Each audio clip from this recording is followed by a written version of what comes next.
So that's not 0.01 dead. That's 0.01 even needing to go to the hospital. Yeah. And we're seeing more and more of that. And we don't have time to talk about it, but Wenzel has another great piece that 2 Stanford doctors wrote in the Wall Street Journal. These are mainstream publications. I think it was yesterday. Find it on Target Liberty. They are coming to the same conclusions. They're mismeasuring this to make it look artificially more deadly. When you talk about false flags and things profiting, you got to wonder why. Who's benefiting from mismeasuring this to scare the hell out of everyone? I have a hard time believing they're just casual mistakes. Some of them are bureaucratic. They work for the government, and they're not as good as scientists that some people give them credit for. But they do work the statistics, and the large majority in this country, maybe 70%, they really don't trust the government to tell us the truth. The stats on economic policies are misleading to us. How often have we been lied into war? And right now, I think if anything, this might end up going down in history as one of the biggest fake news stories ever. If this is true, what these statistics are pointing out, that shows it's just not the coronavirus, this is it, and it kills this number of people, and we can predict it. It looks bad, so we have to have martial law. Yeah. I don't believe that for a minute. But I do believe that the virus can compound problems that already exist and contribute to the death of people. And a lot of people know this already. Some people suggested, maybe we don't have to have this total control of people. Maybe people that happen to be elderly and have a disease, that we should be more cautious with them. But generally, that's been the case. Common sense has frequently protected people like this. That whose immune system is down because of cancer or something else. They use common sense. And I think right now, we need a good dose of common sense to help us sort all this out. And the thing is, people will help others without the government demanding it. And my parents are elderly. They live in California. They had 2 neighbors they didn't even really know, left a little note at the door, hey, if you guys need anything, just let us know. Well, they didn't have a government order to do that. They just did. And you talk about fake news. And this is how propaganda works. You take something with some truth in it. Yes, there is a virus. It can be very deadly. People that are vulnerable should be careful. But you take that reality, that truth, and you blow up all the propaganda around it. And that's the real danger, I think.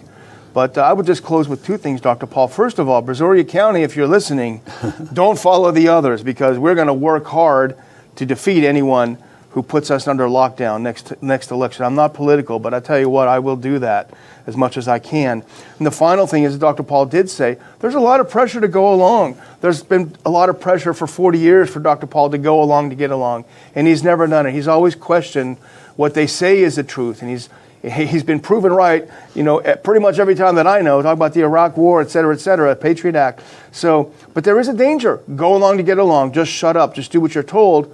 Well, this is not what our channel is all about, and there may be consequences for that. We're not pushing crazy conspiracies. We're simply questioning the shibboleths that they're throwing out. But there are possible consequences, and that's why we do ask you, and I have a link in the description here. If you're watching this show, please subscribe to our channel and sign up for notifications, but also go to the Ron Paul Institute website, ronpaulinstitute.org, and subscribe so we can all keep in touch and keep the information flowing regardless of how they try to strangle the information. Very good, Daniel. And I don't believe this has anything to do with fake news, because my staff tells me that our numbers of subscribers to this channel is going up.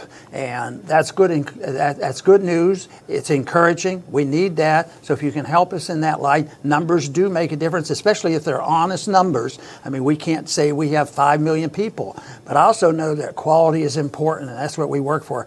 People who are sincere in thinking out and trying to seek the truth, admit when somebody's going in the wrong directions, and try to work it into a philosophy of liberty, where people have a right to their life and their liberty and the pursuit of their happiness, and that we don't have to have a bureaucratic government telling us how to live. And, I used to talk so much in the campaigns that I'd like to be a president, and I've been in office, but I'm having a little trouble because I don't want to run your life. I don't want to tell you how to spend your money, and I don't want to send our country to war unless it's an emergency, a declared war and whatnot. So it's in a way a negative. Government shouldn't want to do that, and people shouldn't say, do it. But then the tragedy is everybody becomes dependent. How do you get out of a government medical system? How do you get out of a government monetary system? And so it's a very big problem. But ultimately, this one's going to crash, and we have to offer to the people a system of government which is very pro-American, pro-liberty, and pro-peace and prosperity. Thank you for tuning in today to the Liberty Report. Please come back soon.